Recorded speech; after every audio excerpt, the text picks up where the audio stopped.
Hi అండి, welcome back to ప్రభా vlogs. ఈరోజు సింపుల్గా చికెన్ కర్రీ ఎలా చేయాలో చూద్దాం.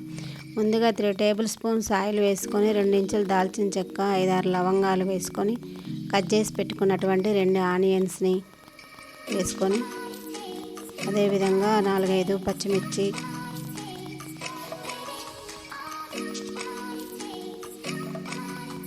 కొంచెం కరివేపాకు వేసుకొని ఇవి గోల్డెన్ కలర్లో వచ్చే వరకు ఫ్రై చేసుకుందాం.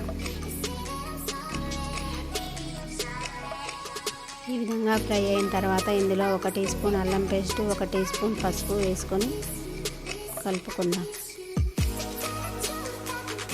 ఇప్పుడు ఇందులో కట్ చేసి పెట్టుకున్నటువంటి 1 టమాటాని వేసుకొని కలుపుకుందాం.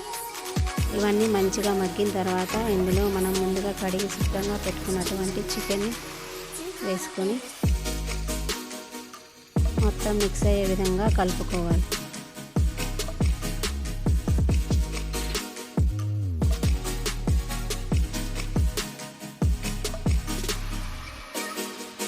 ఈ విధంగా మొత్తం మిక్స్ అయిన తర్వాత ఇందులో 1 టీ స్పూన్ ఉప్పు, అదేవిధంగా 1 టీ స్పూన్ కారం వేసుకొని కలుపుకోవాలి. మంచిగా ముక్కలు మంచిగా పట్టే విధంగా వీటిని మూత పెట్టుకొని సిమ్లో పెట్టుకొని మంచిగా వాటర్ రిలీజ్ అయ్యే వరకు చికెన్లో నుంచి మూత పెట్టుకొని మగ్గించుకోవాలి.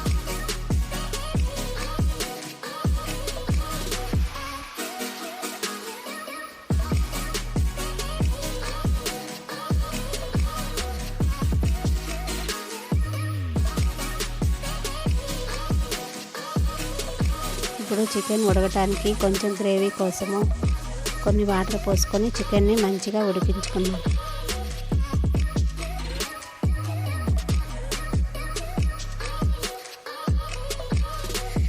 ఇప్పుడు ఒకసారి కలుపుకొని మళ్ళీ మూత పెట్టి ఉడికించుకుందాం.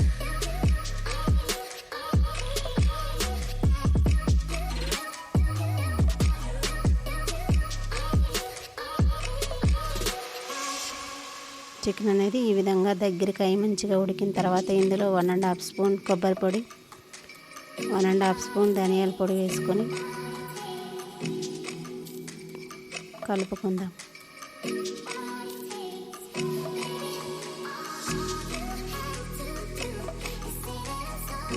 అదేవిధంగా కొంచెం కొత్తిమీరని కట్ చేసుకొని కడుక్కున్న కొత్తిమీరని ఇందులో చల్లుకుంటే చికెన్ కర్రీ అనేది రెడీ అవుతుంది.